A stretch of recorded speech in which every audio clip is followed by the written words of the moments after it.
Hey ladies, welcome to the newest episode of the Purpose, Power, and Profit Society. I am your host, Kymberly Smith, your purpose catalyst. And as you already know, this is where you identify your purpose, transform your pain into power, and activate your zone of genius so you can create multiple streams of income. I'm so hyped tonight to have my guest on the show. Her topic is freaking amazing. You all are going to enjoy her conversation tonight. She is also an author, just an all-around good people. Like, I really like her. Like, y'all need to really get to know her. So when she talks about social media, make sure you follow her because she's pretty bomb in my book. So to introduce to you, I have LaTerra Wise. Hey, girl. Hey. Hey, that was such a nice introduction. Oh, my goodness. You lived up to it already, girl. Thank you. I try. LaTerra, why don't you tell them a little bit about yourself? Because I want them to fall in love with you the same way that I have. Yeah, so I am LaTerra Wise. I am the Overcomers Coach, and I teach women who have survived traumatic experiences how to unmask the lessons of their past, how to overcome their pain, and how to own their truth so that they can live abundant lives free of that guilt, that shame, that fear. Just, living your best life. I teach you how to live your best life. Ooh, hashtag live your best life. That was so much flavor in it. I like it. So we have LaTerra on because if you know anything about our society, being able to heal from past traumas it's important. It's like pertinent to making sure that you operate in full purpose and not just this half potential, half purpose because you're afraid you're going to get hurt again, not really sure what's going to happen, but that you walk into purpose and walk out, play big. And that's why it's so important that we talk about trauma and healing from it. So we do have quite a few episodes on it, but this one is going to be so unique. So listen, LaTerra and I talked offline. And because of her book, I figured, hey, listen, come on, let's talk to the women about moving, about being fatherless and what that means to our demographic as African American women or what it means to women altogether. And then, y'all, she said, I want to talk about how you cannot abort purpose. And then I just felt a mic drop through the email because I was like, ooh, okay. All right, well, tell the people.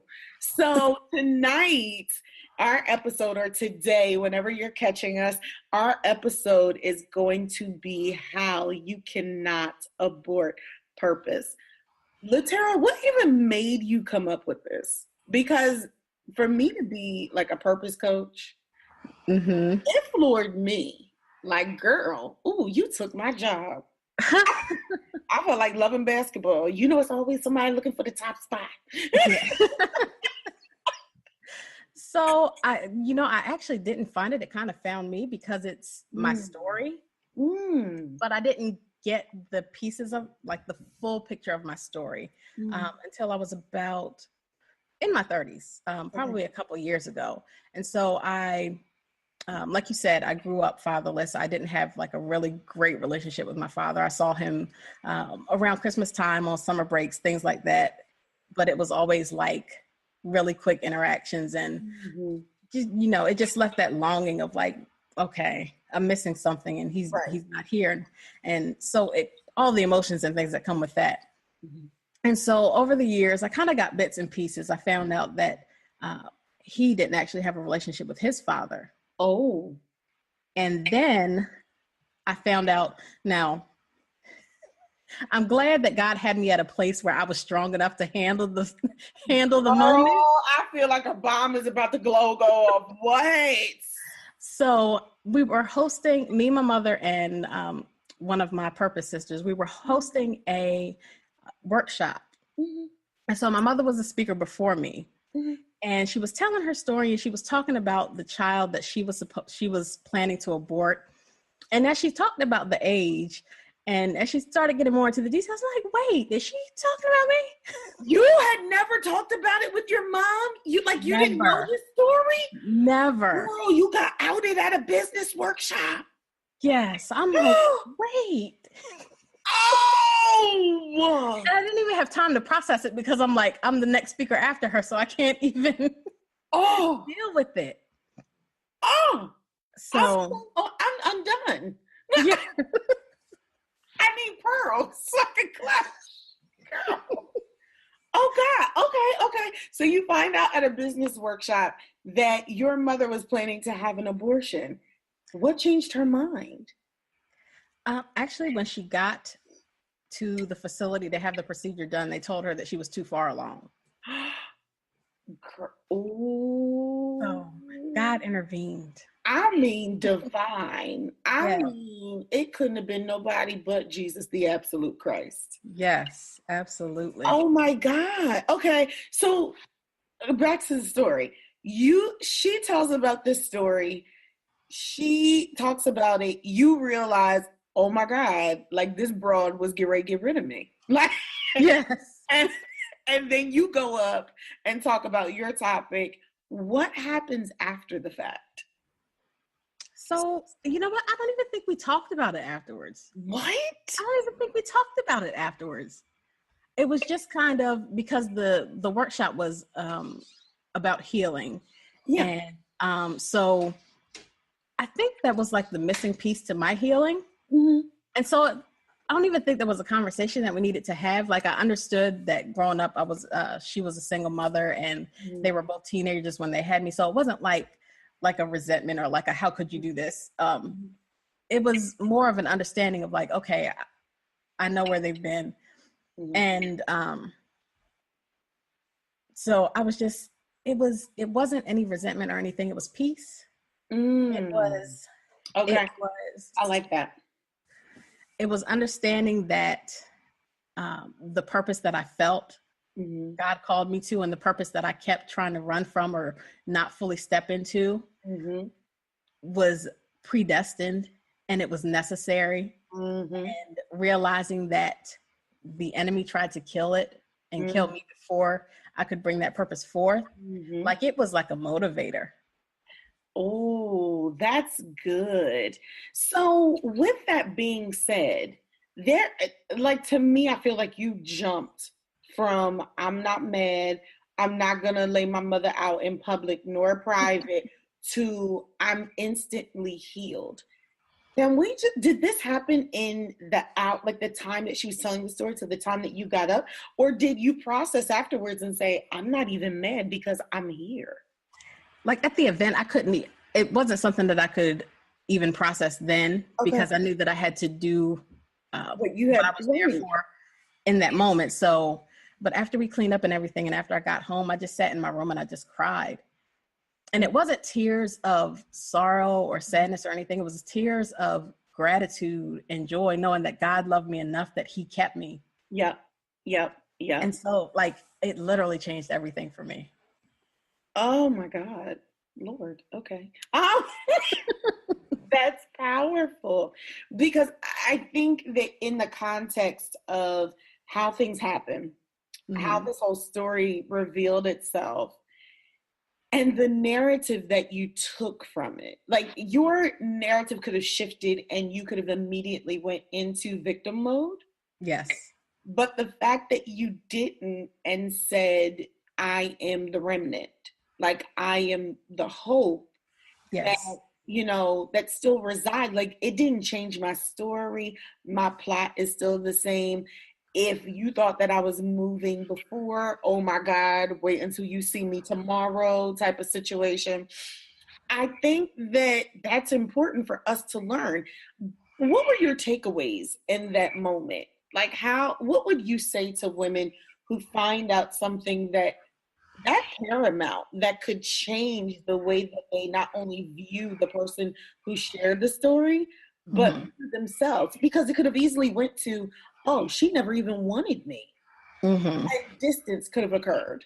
Yes, absolutely. And I think God had to get me to a place where I could handle it, because had I heard the truth sooner, it would have broken me down. And part of that, it's actually not part of the story that I share in the book, but early in my marriage, I had an abortion. And so I could empathize with her. Got it. I think healing begins with empathy, being able to step outside of yourself and look at things from another person's perspective. Mm-hmm.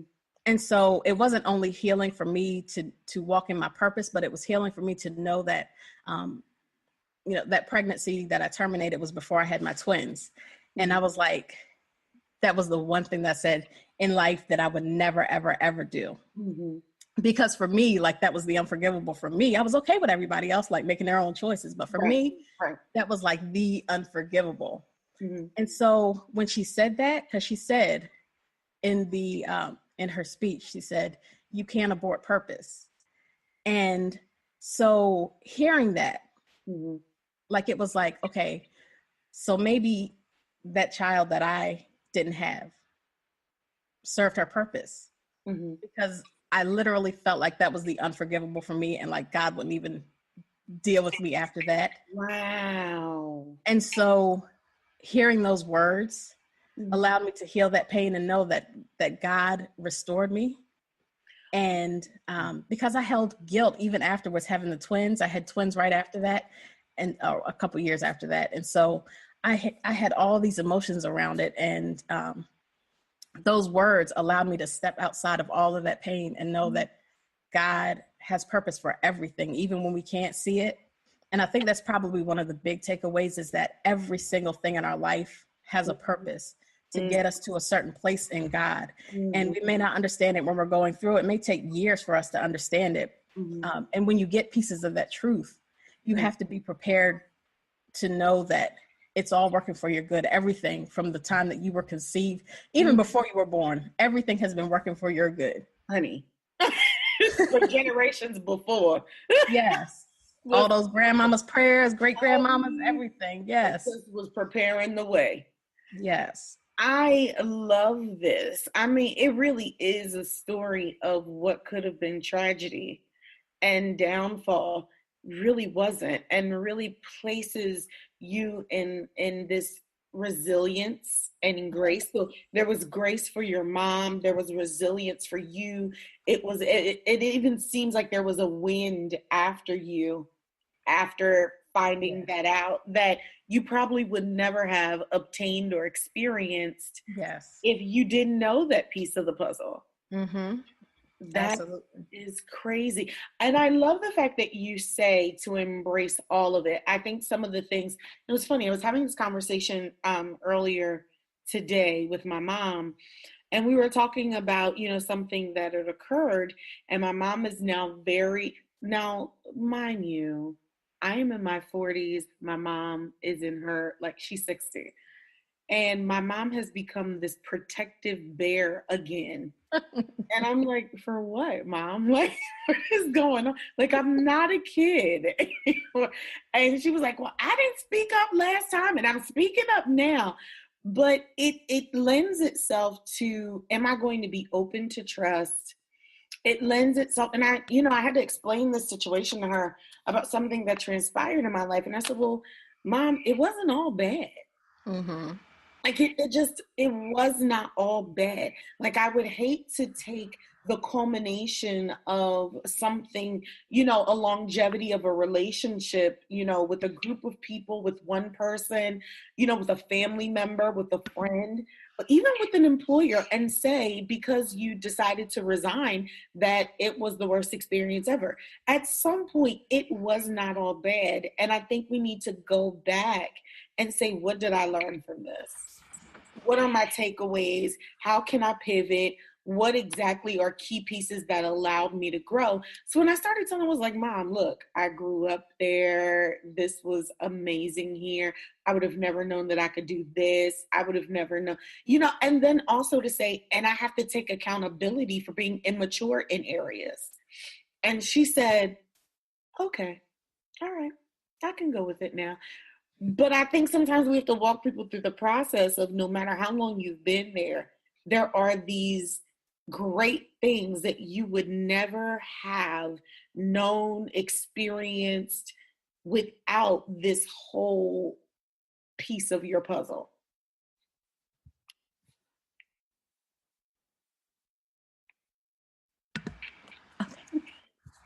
Yes. And I say all the time for fatherless women, when I have the conversation about fatherlessness, what I have learned is that the absence was more important than the presence. Because God had to teach me to rely on him, because he knew that there would be times in my life where I would be going through some things and I may question myself, but I could always rely on him. So he had to grow that in me, and he had to allow me to see that even if everyone leaves me, even if no one is there, even if my father is not there the way that I feel like he should be, he's always there and he's always going to have me. And so I had to learn those lessons. There were things I had to go through. In order to be able to help people deal with their trauma, I had to experience some trauma. I think that's the biggest thing. I feel like the people that have to teach other women how to handle these type of situations go through the most soul-piercing wounds. Yes. Learn how to heal. I mean, I get it. Like, my biological father was not in the picture growing up, but I had an amazing stepfather. But you always wonder as a child, what did I do to make him not want me? Yes. What did I do to make him not even want to be a part of my life?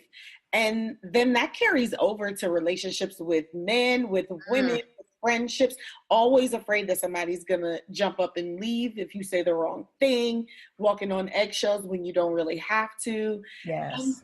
And let's not even talk about the walls around your heart that you put, because you don't know if this person has decided to commit to being in your life. Yes. Especially if the person that was a part of your conception said, yeah, deuces. Yes. And I think that's one of the biggest things that we deal with as fatherless daughters, or even motherless daughters. When you have that absence of someone who is like, literally, you are half of them. Yes. And you don't have the opportunity to learn that half of you because they're gone. Right. And you feel like, okay, I wasn't good enough for them. So like you said, why would anybody else love me? Why would anybody else want me? Why would anybody see something special in me? And again, you go back to the relationship with God. Yeah. Even though you feel unlovable, I still love you. I know. That is probably the one thing that I think I had to learn to gauge my relationships.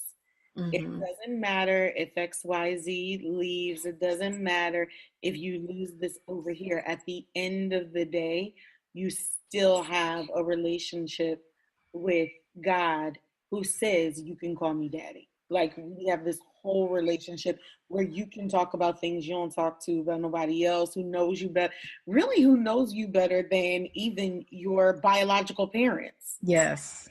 Because they can't see into the soul of who you are, but you have this great big God who can. And I think if we view things through the lens of that, it would make so many things different. It would change your life. It absolutely would change your life, because I didn't, growing up without my father, I didn't love myself. I didn't really know myself. And then Romans 8:38-39 is where I live my life now, which basically says that no matter what, nothing in your past, your present, your future, no angels, no demons, nothing, there is nothing that will separate you from the love of God. So if God loves you that much, even in all your mess, even in every mistake that you make, even to know that he still loves you. Yes. It changes your life. It does. It does allow, I think it's great. Like, we do have to see things through the lens of faith and through the same grace, that we have from God. And I think, and even when they come back, say the mother or the father comes back and says, I want a relationship, you figure out how to accommodate with your life. My bio dad and I were rocky for years. Now we're amazing, but we were rocky for years because forgiveness was not a part of the DNA. Like, what I need to forgive you for? Like, you messed up. Yes. I remember when I was in high school, like I was a little buck wild for a minute.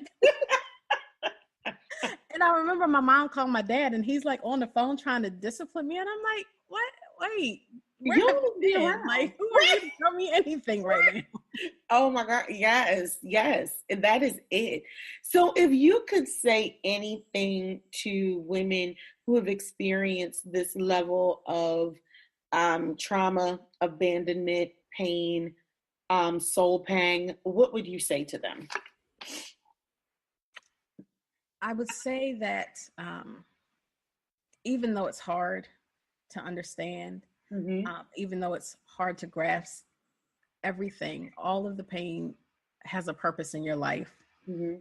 It is teaching you something. When I say unmask the lessons of your past, your pain, everything has a purpose. It is teaching you something. So you have to shift your focus from the pain that you endured. You have to shift your focus from the anger and all of the resentment and whatever feelings you have attached to it, and shift your focus and look at, okay, what was it supposed to teach me? What was I supposed to learn?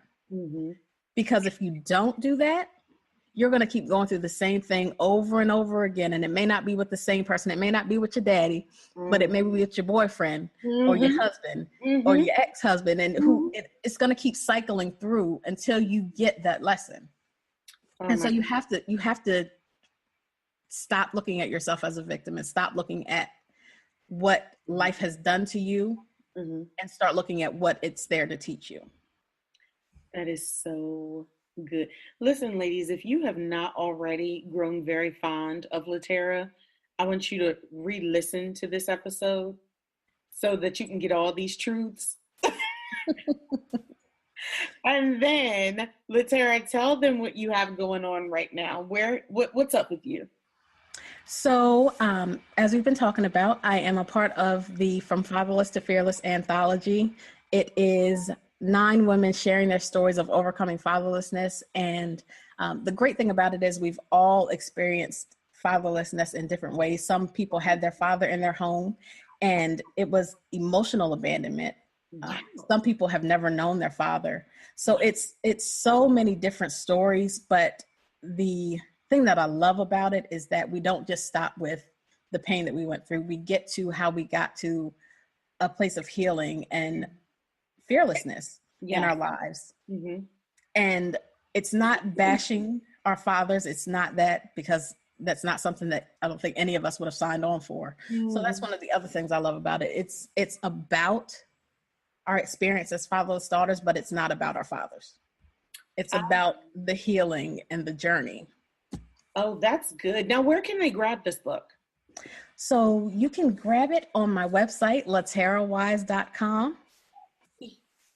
Yes. And along with some other courses and things that I have there, coaching as well. So yes.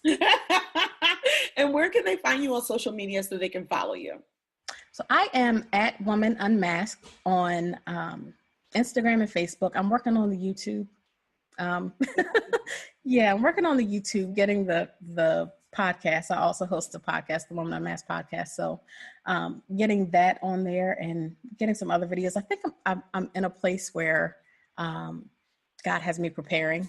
So I may not be as active once May is over, because right now I'm doing a series on my Facebook page. So, but yeah, I think he's got me in a place of stillness and preparing, because I just finished the first draft of my first solo book.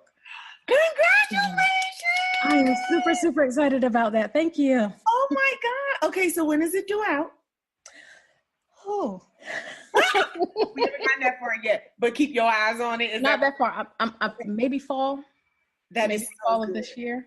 Oh, that's so good. I'm so happy for you. Thank you. Oh, that's so good. All right. Cool. All right. So Woman Unmasked on Facebook and Instagram, the Woman Unmasked podcast, which is actually how I found out about LaTerra. Like, she does an awesome job with her podcast. You definitely need to go hear that. She has amazing guests on. And then LaTerra Wise, LaTerra Wise, right? .com. And they can grab the book From Fatherless to Fearless. Yes. Wonderful. All right, ladies, thank you for joining us as we had this awesome conversation with LaTerra. I appreciate you listening to the podcast. Again, this is Kymberly Smith, your Purpose Catalyst, and welcome and thank you for joining the Purpose, Power, and Profit Society. Have a beautiful day.